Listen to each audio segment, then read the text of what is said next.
Fala pessoal, aqui é o professor Humberto Quezada e hoje a gente vai falar de um tema que foi notícia nesses últimos dias. Bem, você sabe que o monarca ele foi condenado pela prática do crime de injúria contra o então ministro da Justiça, naquela época Flávio Dino, hoje ministro do STF. O que acontece? Ele, numa live dele, chamou o cara, por exemplo, de gordola, chamou o cara de bosta, e enfim, houve a queixa-crime por parte do ministro, e isso deu origem a um processo, e aí o processo veio a condenação aí do nosso inteligentíssimo amigo Monark. Então, a gente vai ver nesse vídeo aqui as principais diferenças entre injúria e calúnia, difamação, para a gente poder entender e até mesmo por que de fato, como foi que houve essa condenação. Fica com a gente. Veja só, o Monark ele é conhecido aí por as suas opiniões muito polêmicas, até levadas às últimas consequências. O cara, enfim, não é famoso, digamos, pela sua inteligência, nem por nada que ele tenha feito, a menos que ele fez um dos podcasts mais famosos do Brasil. A esquerda radical tem muito mais espaço do que a direita radical, na minha opinião. As duas tinham que ter espaço, na minha opinião. Eu acho que é um pêndulo. Esse é o meu louco. Eu sou mais louco que todos vocês. Sim. Para tudo aí! Tem maior impacto na nossa nação. Hoje um pouco mais mitigado, mas na época o Flow Podcast chegou a ser um dos podcasts de maior audiência do Brasil. Entrevistou presidente, ex-presidente, político, gente de fora, cientista, tudo isso. Enfim, os caras realmente tinham um grande impacto, né? Mas o que acontece? Eles acreditavam, o monarca principalmente, que estava numa conversa de bar. E conversa de bar não é isso, entendeu? A conversa, uma conversa de mesa de bar é uma coisa. Agora você está num podcast com audiência daquela, você tem que tomar muito cuidado. Né? Ele inclusive foi advertido, inclusive num outro episódio, por um dos entrevistados, que era o Rogério Skylab. Ele disse, cara, isso aqui não é uma mesa de bar, você está falando na frente de milhões de pessoas. Se você está num botequim, eu estou conversando com você, a gente fala qualquer coisa. Sim. Mas aqui não, aqui é um programa... A gente não gosta disso, na verdade, Sky. Mas Agora a gente gostaria que aqui fosse uma conversa de botequim. Mas não é um botequim. Porque tem uma multidão vendo lá fora, cara. Isso aqui, querendo ou não, você sendo formado ou não, isso aqui é um programa jornalístico, porra. Eu não gosto disso. A forma do programa é de conversa livre, ok, não tem problema. Mas é um programa jornalístico. Precisa ser, entendeu? a gente não pode ser só dois moleque idiota. Eu sou meio idiota, na real. Foda-se, mas é um programa jornalístico, tem uma multidão vendo. Tem uma multidão Tá vendo. vendo o BBB também, o BBB é um programa Não jornalístico. é uma conversa de botequim, porra. Então, tudo que se fala aqui tem uma responsabilidade, sacou, cara? Tem uma responsabilidade. E bem, ele não foi tão inteligente ao acreditar que a liberdade de opinião está acima de qualquer coisa. E nem é. A liberdade da opinião, ela não é absoluta. A gente precisa saber aonde termina a liberdade de expressão e aonde começa o direito da personalidade alheio. Você pode estar cometendo um crime ao se expressar. Então, ele foi uma das condenações aí que teve. Ele já perdeu o programa dele por conta de uma opinião muito infeliz. Inclusive, a gente vê que ele leva isso, como eu disse, até as últimas consequências. Quando ele disse que era possível, que deveria ter um partido nazista aqui no Brasil. Então, tem que ver. Né? Existem realmente opiniões que não devem ser externadas. O que você fala na sua cabeça só diz direito a você. Você conversa com você mesmo, você pode pensar as coisas mais atrozes possíveis. Você só não pode externar. Então, o que acontece? O processo seguiu. Ao final, a juíza da 5ª Vara Federal Criminal de São Paulo condenou o monarca à pena de detenção de 1 ano e 2 meses, 1 ano, 1 mês e 11 dias, se eu não me engano, e uma indenização de R$50 mil para o ministro Flávio Dino. Então, essa sentença ainda cabe recurso, obviamente, tem o prazo recursal, mas ele sendo condenado, quais são as repercussões disso? Bem, o regime inicial de cumprimento é o semiaberto, mas ele não está no Brasil. Aí precisa se ver como é que vai cumprir essa pena. Mas ele deveria cumprir pena no regime semiaberto, a pena de 1 ano, 11 meses.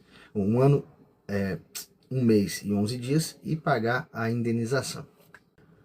Aí quem é estudante de direito já deve estar pensando, poxa, quem tá estudando penal, quem está estudando processo penal, já sabe assim, cara, tem o 44 e o 77 do Código Penal. O 44 fala das penas restritivas de direito e o 77 fala da suspensão constitucional da pena. Você deve pensar, poxa, por que a juíza não já colocou essa? O cara, não sei, até onde eu sei ele é primário e tal, até onde eu sei não há nenhum óbice para isso.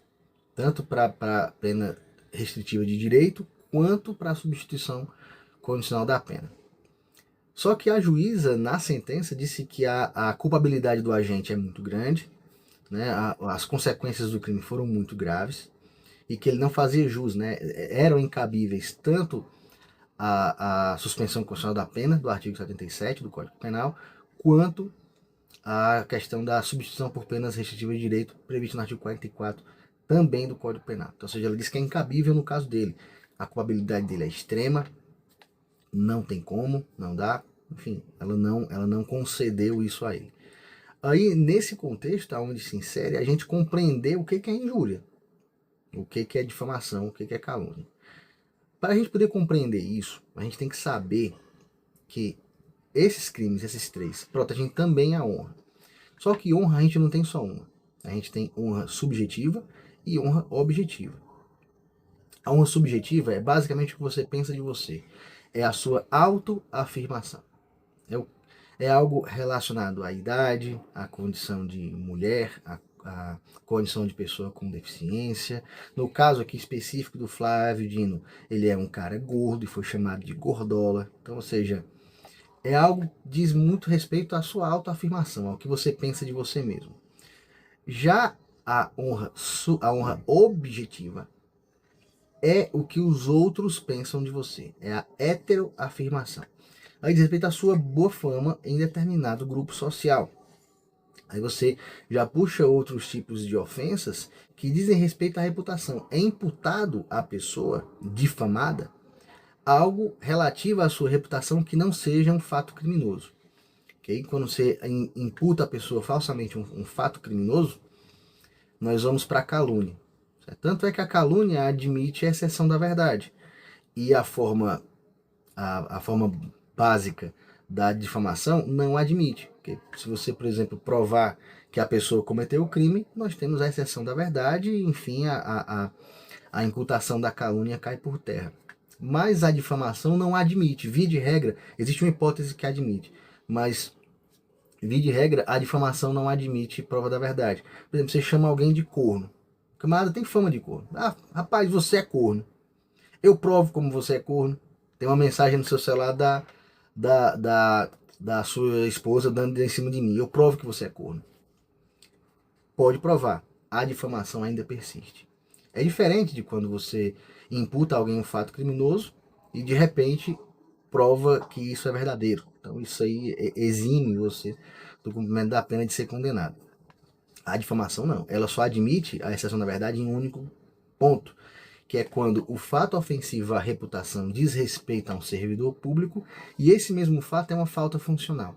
Por exemplo, quando a pessoa chega muitas vezes embriagado, um servidor público chega para trabalhar embriagado muitas vezes, ele passa a ter fama de bêbado, de papudim, como se diz aqui.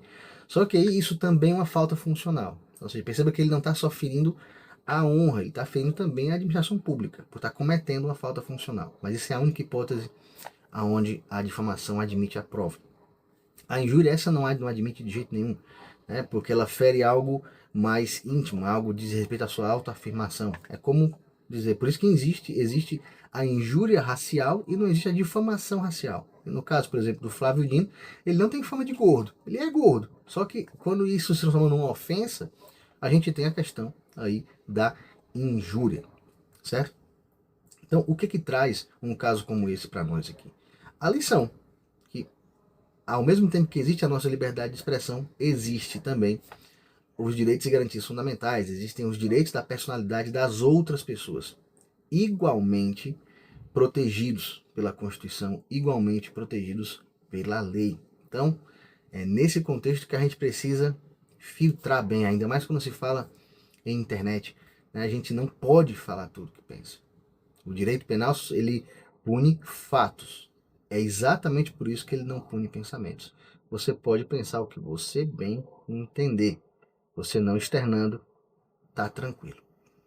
Então, pessoal, se você chegou até aqui, eu espero de verdade que você tenha gostado desse nosso conteúdo. Se você não for inscrito, considere se inscrever aqui no meu canal. Participe da discussão, comente. Você acha que a condenação foi justa? Você acha que de fato ele devia ter falado isso sem nenhuma consequência? Pode opinar, pode dar a sua opinião aqui. Fique tranquilo. É isso. Mais uma vez, espero que vocês tenham gostado. Até a próxima e valeu!